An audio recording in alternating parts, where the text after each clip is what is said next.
Assalamualaikum warahmatullahi wabarakatuh. Selamat pagi, selamat siang, selamat malam bagi kita semua. Perkenalkan, saya Sylvie Fikriah An-Nabilah dengan NIM 222211101065 dari program studi profesi apoteker. Dalam video kali ini, saya akan memaparkan tentang hasil rangkuman kuliah tamu bisnis kefarmasian oleh Bapak Apoteker Herlambang Indra, Sarjana Sains. Menurut Peraturan Menteri Kesehatan Republik Indonesia Nomor 9 Tahun 2017, pada pasal 1 disebutkan bahwa apotek adalah sarana pelayanan kefarmasian tempat dilakukan praktek kefarmasian oleh apoteker. Tenaga kefarmasian adalah tenaga yang melakukan pekerjaan kefarmasian yang terdiri atas apoteker dan tenaga teknis kefarmasian atau biasa disebut dengan TTK. Apoteker sendiri adalah sarjana farmasi yang telah lulus sebagai apoteker dan telah mengucapkan sumpah jabatan apoteker. Kemudian yaitu tenaga teknis kefarmasian adalah tenaga yang membantu apoteker dalam menjalankan pekerjaan kefarmasian yang terdiri atas sarjana farmasi, ahli media farmasi, dan analis farmasi. Hal-hal yang harus disiapkan dalam membuka apotek yang pertama yaitu lokasi, modal, sarana dan prasarana, analisa SWOT, dan studi kelayakan. Untuk lokasi tersebut yaitu harus mempertimbangkan yaitu dari kepadatan penduduk, tingkat sosial dan ekonomi, dan jumlah pesaing dan aksesibilitas.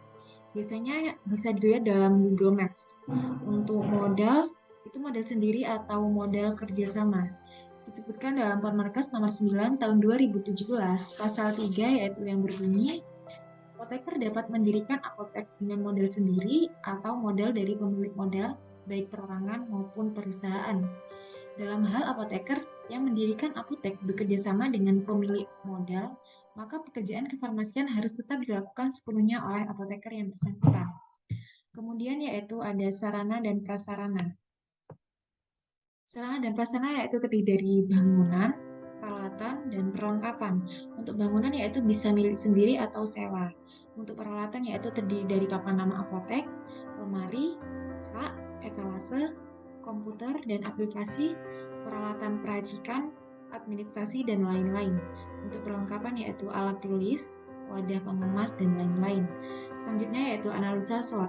Analisa SWOT yaitu adalah metode analisis perencanaan strategis yang digunakan untuk memonitor dan mengevaluasi lingkungan perusahaan, baik lingkungan internal dan eksternal, untuk suatu tujuan bisnis tertentu. Selanjutnya yaitu studi kelayakan. Studi kelayakan itu terdiri dari aspek lokasi, aspek hukum, aspek manajemen dan keuangan, aspek teknis dan teknologi, aspek SDM, aspek pasar, aspek sosial, ekonomi, dan budaya.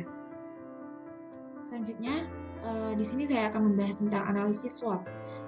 SWOT tersebut yaitu terdiri dari strength atau kekuatan, contohnya yaitu sumber daya manusia yang berkompeten, kemudian yaitu weakness atau kelemahan, yaitu contohnya adalah modal kecil, kemudian opportunities atau peluang, contohnya yaitu banyak penduduk, dan yang terakhir yaitu threats atau ancaman, yaitu contohnya yaitu terdapat apotek-apotek lain. Selanjutnya ada matriks untuk faktor internalnya yaitu strength dan weakness, untuk faktor eksternalnya yaitu opportunities dan threat. Untuk strategi strength and opportunities yaitu memanfaatkan kekuatan untuk meraih peluang. Untuk strategi weakness and opportunities yaitu melakukan kelemahan untuk memanfaatkan peluang. Selanjutnya yaitu strategi strength and threat yaitu memanfaatkan kekuatan untuk menghindari atau menghadapi ancaman.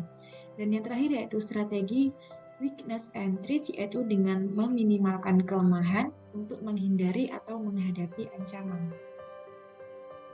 Berdasarkan data-data yang diperoleh dari survei pendahuluan terhadap posisi strategis daerah atau peta lokasi dan keberadaan kompetitor untuk calon apoteker dan untuk calon apotek, didapat beberapa data sebagai berikut. Yang pertama yaitu dari strength atau kekuatan.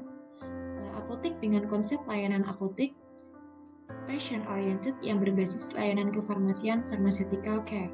Kemudian Apotek XYZ menerapkan konsep pelayanan kefarmasian dengan no pharmacist, no service. Kemudian letak apotek berada di pinggir jalan yang ramai dilalui arus kendaraan. Kemudian mempunyai SDM yang berkompeten di bidangnya, kreatif, penuh inovasi, dan semangat kerja yang tinggi. Kemudian apoteker yang selalu standby di apotek, siap memberikan layanan terbaiknya dan konsultasi seputar obat dan kesehatan. Kemudian pelayanan cepat dengan konsep untuk obat racikan maksimal 20 menit. Kemudian harga bersaing dengan apotek lain dan disesuaikan dengan tingkat perekonomian warga sehingga dapat terjangkau. Dan yang terakhir yaitu apotek yang bersih dan nyaman disertai dengan TV, toilet, ruang tunggu, dan parkir yang luas. Kemudian yaitu weakness atau kelemahan. Yang pertama yaitu merupakan apotek baru yang belum dikenal oleh masyarakat dan belum mempunyai langganan yang loyal. Kemudian apotek merupakan apotek swasta yang berdiri sendiri dan bukan suatu apotek jaringan. Dan yang terakhir yaitu kesadaran masyarakat untuk membeli obat di apotek masih rendah.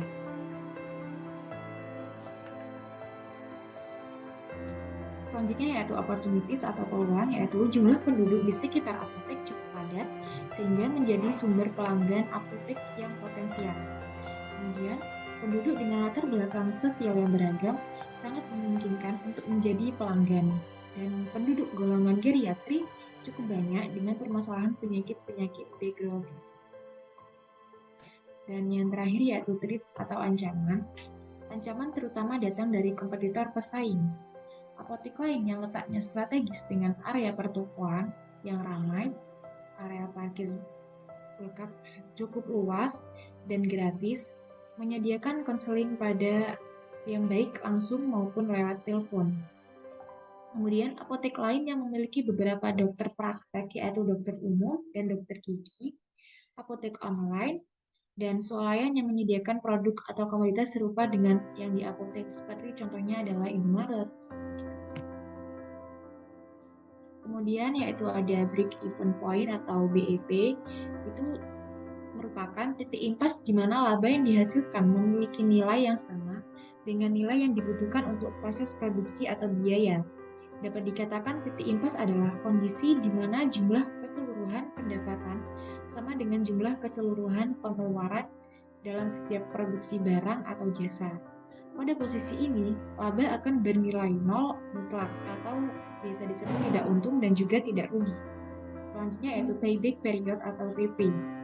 Periode pengembalian modal adalah jangka waktu yang diperlukan untuk mengembalikan nilai investasi yang telah dikeluarkan, menunjukkan kapan modal kembali didapat dari laba bersih yang dihasilkan. Selanjutnya ada ROI atau Return on Investment, yaitu adalah perbandingan antara laba bersih, keuntungan dikurangi biaya dan pajak, dengan total investasi atau modal yang dikeluarkan atau ditanam. Idealnya, nilai ROI harus lebih besar dari bunga bank atau deposito. Usaha dikatakan layak untuk didirikan yaitu apabila profitable atau menguntungkan. Usaha atau bisnis yang selalu memberikan hasil atau laba bersih yang bernilai besar dengan biaya lebih kecil daripada hasil. Yaitu caranya dengan melakukan medikasi secara langsung kepada pasien, bisa langsung atau online, bisa via WhatsApp atau telepon. Itu akan menghasilkan keuntungan. Pengelolaan apotek saat pandemi yaitu dengan memanfaatkan teknologi. Jadi kita sebagai apoteker juga harus bisa memanfaatkan teknologi. Bapak Apoteker Halambang mengatakan, jadilah unik atau beda buat nilai tambah dan faktor kali. Apa yang dimaksud dengan nilai tambah? Nilai tambah yaitu sesuatu yang berbeda dan membedakan dari yang lain, yaitu seperti dari harga, kelengkapan produk, bonus atau hadiah, keanggotaan, atau pelayanan. Untuk faktor kali, apa yang dimaksud dengan faktor kali? Faktor kali di sini yaitu sesuatu yang dapat membantu menginformasikan nilai tambah kita kepada masyarakat, yaitu bisa dari keluarga, teman, karyawan, pelanggan, atau konsumen. Untuk pelayanan sendiri yaitu merupakan nilai tambah yang paling sulit untuk ditiru. Pelayanan yang memuaskan akan membuat konsumen atau pelanggan kita semakin bertambah dan semakin royal. Konsumen atau pelanggan yang puas akan dengan sukarela menginformasikan ke keluarga dan teman-temannya. Perhatikan bagaimana cara kita dalam melayani pelanggan saat sebelum dan sesudah pelanggan menerima pelayanan kita. Untuk pengelolaan pelanggan atau Customer Relationship Management atau biasa disebut CRM, itu kita harus mengumpulkan database pelanggan, kemudian dari database pelanggan tersebut yaitu dilakukan pengelolaan. Pengelolaan bisa melalui manual dan aplikasi. Contohnya biasanya kalau ada pelanggan yang ulang tahun itu kita bisa mengucapkan lewat aplikasi, ada aplikasinya sendiri untuk mengucapkan ulang tahun tersebut. Sehingga hal tersebut akan mengakibatkan profit bisa meningkat. Nah, kita tidak akan pernah bisa menjadi yang terbaik dan sempurna, tetapi kita bisa selalu melakukan yang terbaik dengan sempurna. Sebaik-baik manusia adalah yang bermanfaat bagi sesama. Dan rangkuman materi yang dapat saya sampaikan, apabila ada salah kata maupun perbuatan, saya mohon maaf yang sebesar-besarnya. Saya undur diri. Wassalamualaikum warahmatullahi wabarakatuh.